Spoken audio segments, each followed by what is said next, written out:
ओम नमो भगवते वासुदेवाय। आप सबका प्रभु शरण 78 में बहुत बहुत स्वागत है। माघ माह में आए किसी भी व्यक्ति को खाली हाथ ना लौटाएं, दान पुण्य करते रहें।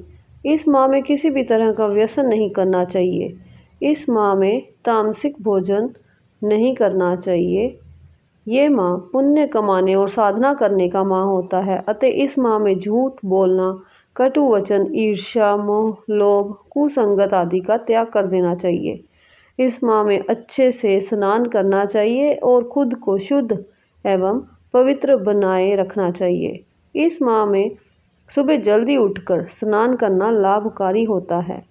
माघ माह में तिल गुड़ का सेवन करना लाभकारी है। ये माह एक समय भोजन किया जाए तो आरोग्य तथा एकाग्रता की प्राप्ति होती है। इस माह में श्री हरि के साथ ही श्री कृष्ण की पूजा करना चाहिए। ऐसा करने से सभी मनोकामनाएं पूर्ण होती हैं। आइए माघ माह का 10वां अध्याय आरंभ करते हैं। यमदूत कहने लगे कि हे वैश्य, एक बार भी गंगा जी में स्नान करने से मनुष्य सब पापों से छूटकर अत्यंत शुद्ध हो जाता है। जो मनुष्य गंगा जी को दूसरे तीर्थों के समान समझता है, वह अवश्य नरक में जाता है।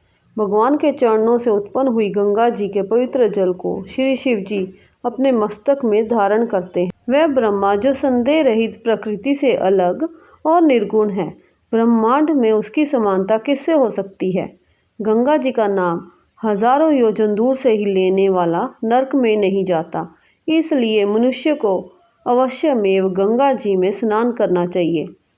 हे वैश्य, जो ब्राह्मण दान लेने का अधिकारी होकर भी दान नहीं लेता, वह आकाश के नक्षत्रों में चंद्रमा के समान है। जो कीचड़ से गौ को निकालता है, जो रोगी की रक्षा करता है या जो गौशाला में मरता है, वह आकाश में तारा होता है। प्राणायाम करने वाले मनुष्य सदैव उत्तम गति को प्राप्त होते हैं। प्रातः समय स्नान के पश्चात जो 16 प्राणायाम करते हैं, वे घोर पापों से बच जाते हैं।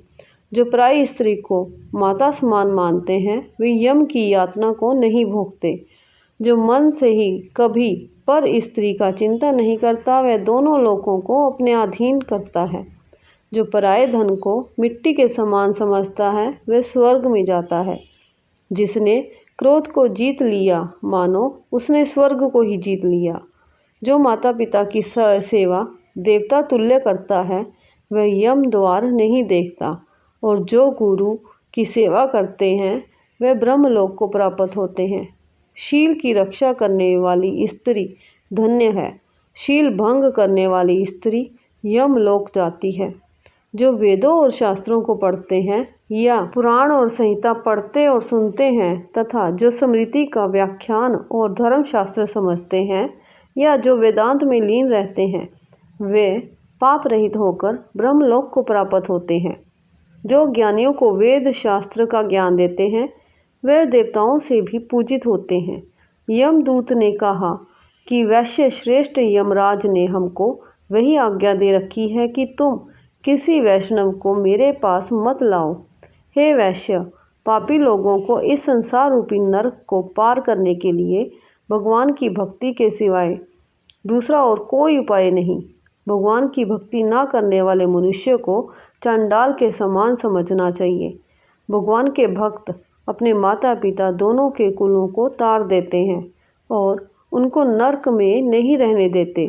और जो मनुष्य वैष्णव का भोजन करते हैं, वह भी भगवान की कृपा से श्रेष्ठ गति को प्राप्त होते हैं।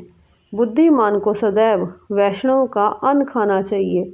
इससे बुद्धि पवित्र होकर मनुष्य पाप नहीं करता।